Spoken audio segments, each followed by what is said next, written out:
Mike's on. All right, a little after 5 after the Yankees 4-3 win over Seattle. Mets trailing, as we said, 5-2.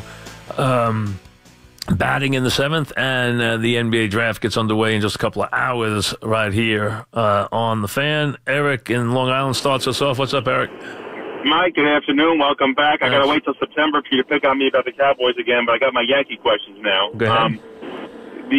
Let me ask you, in the event that the asking price is just too high, that the Yankees go out for their pitcher they want, and they just want way too much, can this team, feel confident going with its current roster all the way through the playoffs, all the way through? I mean, this is a team last year who in the postseason had an obscure winning record in games where their starters couldn't even hit the fifth. They had a winning record when their starters went less than 5 innings last year, which is almost mathematically impossible. I think to beat... You get Frazier to do his thing. And you remember, there's lots of wait, take a breath. I think that you could not do it unless you were going to guarantee you're going to get something big out of Tanaka. They need a pitcher. The quality of the opponent they're going to see in the American League, whether you're talking about Boston, Houston, or even Cleveland, because do not discount Cleveland, especially by the time you see them. They could be a team that has fixed their bullpen, and they have starting pitching. And they're well managed, so do not discount them at all. And they owe the Yankees. So any one of those 3 teams, the Yankees are going to need to elevate their starting pitching because runs are going to come at a premium, especially, and I know everybody looks at Houston. They shouldn't just look at Houston. They should look at Boston. They should look at Cleveland and look at Houston. I still think... I trust Tanaka if he's healthy. I do trust him. He's the kind of guy that I think will throw a good game in the postseason. He's been challenged that way. He's done a good job in that regard. So I have some faith in him there. I don't have a bad feeling if I'm going into the postseason and asking Tanaka to win games or to at least pitch well. But I still think they need another dependable. Listen, it doesn't have to be someone who's in the top 5 starters in baseball. The odds on that are not very good. And yes, that happened last year for Houston, but he wasn't that when they traded for him. He became that again. He reemerged as that. So that doesn't mean you can guarantee that either. So I think they have to get what they feel is a veteran guy they trust. And go from there. Now, absolutely, if you can shut games down, 6, 7, 8, 9, you have a very good chance to win. Can you win in the postseason with a bullpen? Absolutely, you can. You can win with any kind of timely pitching, any kind of good pitching and timely hitting. You can win in the postseason. The postseason is based on pitching execution and timely hitting. You don't have to hit big in the postseason. You have to hit in a timely fashion. Mike in Jersey. What's up, Mike? Hey, Mike. About the pitching, if they're going to trade for a pitcher, are the Yankees better served with trading somebody from the minors, or is everything on the table? Somebody from the current roster, a young guy? Well, what do you mean everything on the table? Who are we talking about? Well, you always hear, don't touch, Andujar, don't touch this. Do you think the Yankees would be willing to trade one of their young stars currently on the roster to get a solid starting pitcher? I think they would trade. I think the debatable guy now becomes Andujar. They will trade Frazier. I don't know that they would trade. I know they wouldn't trade Torres. I don't know. I think they would be reluctant to trade Andujar. More and more, they would be reluctant to trade Andujar. But if they're going to get a guy of real quality, then they will not be able to make that deal without Andujar. I don't see how they could do that. I think it would be very difficult because you can't ask teams for real quality and not give them something back in return. So I would think I would look at it as Frazier. Listen, they like this idea of showcasing Frazier up here. Let him come up here and rip the cover off the ball, and it makes it easier to make a deal. I mean, he's got a very quick bat. Everyone knows. Yeah, the scouting report on him. I remember the day he was traded for, and all you heard was how quick his bat was. He had one of the quickest bats in all of baseball. That's what you heard. That's what you heard from Cashman. So that's been his reputation, is how quick his bat is. That's all you heard from Aaron Boone yesterday. Give me a scouting report on Frazier. Well, his bat's really quick. It's all you hear always. So, and he hasn't done anything to discount that since he's been in the majors. Steve in Bayside. What's up, Steve? What's up, Mike? You know, if they do trade Andujar is a little bit of a different kind of hitter than the rest of the school, than the rest of the 1 through 8 on this team, and you kind of like that. He's kind of a bad ball hitter. I mean, if you saw that home run he hit the other day, he doesn't have a lot of strike zones discipline. He's getting a little better, but he doesn't have a lot of strike zone discipline. Yeah, and when you have a lineup up and down, that's pretty much guys that do the 3 true outcome thing. It is nice to have just that change of pace guy. And I think, I think they like him more and more. Why wouldn't they? I mean, he's been producing. He's with, his numbers in terms of, extra base hits are extraordinary. He's gotten an amazing number of extra base hits already this year. He hits the ball with authority. He hits every kind of pitching, which is good to see too. And his defense has gotten better. He made a big play last night. His defense wasn't great, but it's gotten better.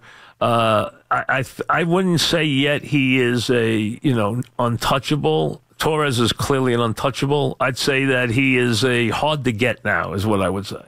Well, you have to look at it. If you're, Cashman, you have to look at it as the difference between him and Drury and the upgrade that you'd be getting on your pitcher. And then you calculate it, you figure it out.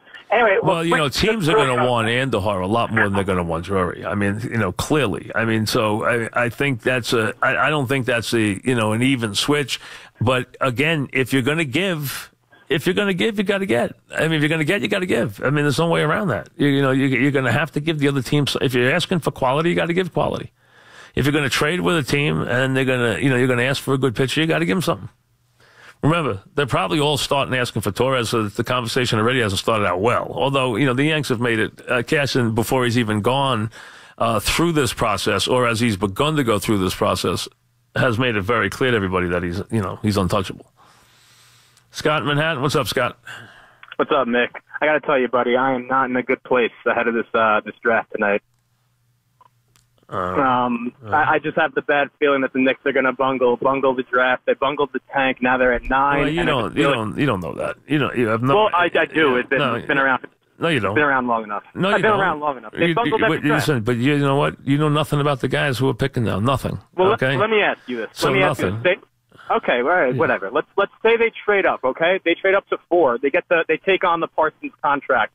They have Doncic and Bamba at 4. Who do you go?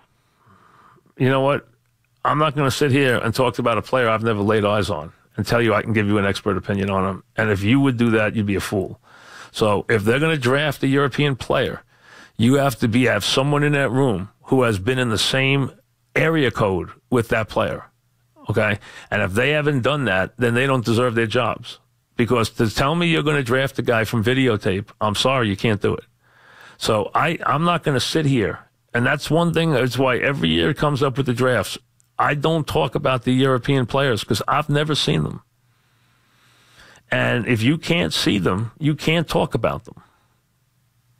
So, I mean, you need to at least have a feeling for a guy. You have at least to have seen him. You're looking at a piece of video. You're not even seeing the guy on TV multiple times. I mean, you haven't even, seen him in game situations. You haven't seen anything about these guys. So it's very difficult. You're either relying on someone you trust, or if they're there, they're doing their due diligence and they know what they're talking about on these guys. Now, you figure they've done that. They have scouts that are doing that stuff.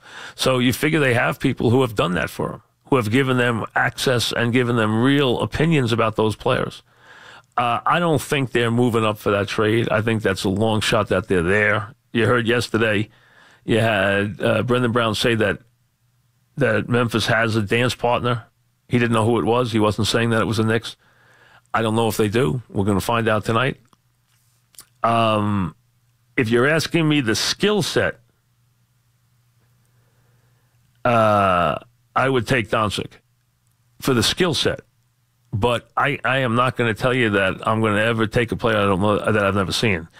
They've seen him. I'm going to go on that premise. So if you're asking me what I like, what Bama brings or what Doncic brings, I would rather what Doncic brings. So, but again, that's a tough one. It is. Anytime you're going to go for a European, sometimes they're right, sometimes they're wrong. We've been down that road before. But I really don't think that's going to come to that. I think more likely it's the Knicks going to be at 9 tonight. CJ in Mount Holly. What's up, CJ? Mike, welcome back. Hey, what's up? All right, I really want the Knicks to go for Bridges. Basically, I don't want a kid anymore. I want a grown man here to start to change the perception of the franchise. What's your opinion about I don't Bridges? know. I don't know who they're. Well, I think Bridges is a good player, but I mean, what player are we talking about him against? I mean, who are we talking about? Who's Point there? guard against the point guards. No. Listen, I am not taking Sexton at that point. I am not. I tell you, I watched Sexton play. I'm not saying Sexton doesn't have some ability. I'm not taking him there. At least I'm not. Bridges is a guy that is not going to hurt you. Don't know that he's going to be a star. He's not going to hurt you, though. He is a guy who's going to, make shots. He's gotten better. He's improved. He is your typical, forward who can do those things where he's got athleticism. He's got an ability to have good range. He's a good catch and shoot guy.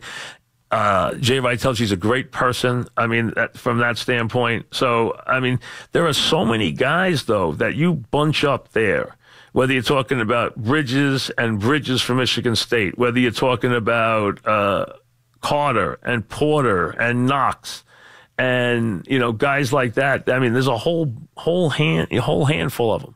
And they're very interchangeable in terms of what their talent level is. And that's tricky because there's, like I said, can you decipher the difference about what kind of pro Knox is going to be versus Bridges versus Carter versus the other Bridges? Very, very equal stuff. Ivan in Rocky Point. What's up, Ivan? Hey, Mike, how are you? Good, what's I got a comment and maybe your opinion on something. That was a good pickup by the Islanders with that coach from the Capitals. I think he'll do really well there. Listen, the best pickup they made was when they got Lou there. Once you got Lou there, you're on the right track. Okay, sounds good. That's how good Lou is. Okay. With the manager of the Yankees, Aaron Boone, does Girardi do the same job? Is the manager that important? I mean, is he really that important, or is Girardi going to get them to where they are right now? I just like your opinion. I think Girardi could absolutely get them to where they are right now. Not even an issue. He's gotten, with the performances he's gotten from the back of the pen, and Girardi was very good at handling the pen, from Torres and Andujar, guys like that.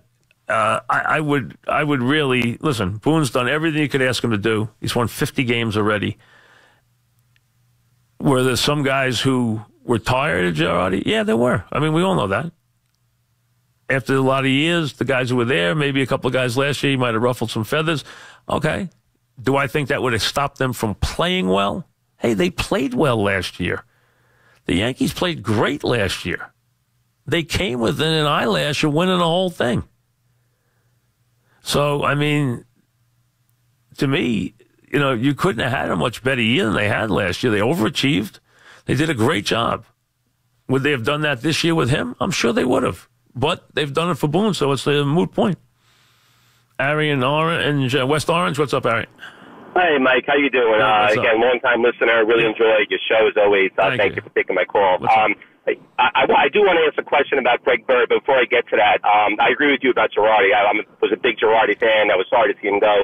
I'd like to see Boone in a big spot, honestly. The team has 50 wins. They're coasting. Everything's going well for them. He's done everything you could ask of him right now. Right. I want to see him, with the Red Sox in a big 3-game series. And, of course, obviously in October, I think that's when we're going to find out a lot about him. But, I'm a little worried about Bird. I mean, he's come up. He's done absolutely nothing. I know it sounds silly. They won 50 games and is he in danger of losing his job? If you look at his numbers, he's done nothing since he came up. It's been a month already. Listen, he went through the same thing. He's a guy that it seems to me he needs a lot of work. And he keeps getting his work stopped. Last year, same thing. Got off to a horrific start. Really horrific start. Was he 6 for 60 last year? And then last year, at the end of the season, And the postseason, there was a time in the postseason he was their best hitter last year. He really was dangerous in the postseason. I know he can hit. I think he's got to get back into a groove.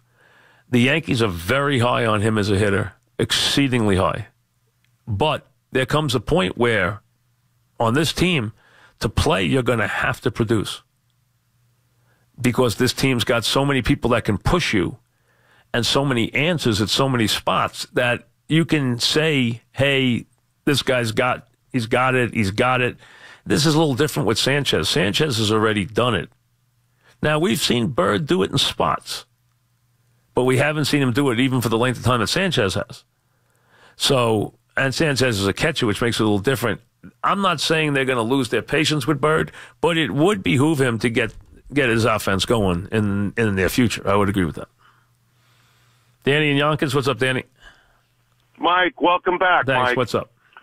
Listen, you're the best. Anyway, just something to think about, then I'll hang up and hear your opinion. What's the name of the rookie pitcher for the Yankees? Domingo? Who are you talking about? Something? Herman, you mean?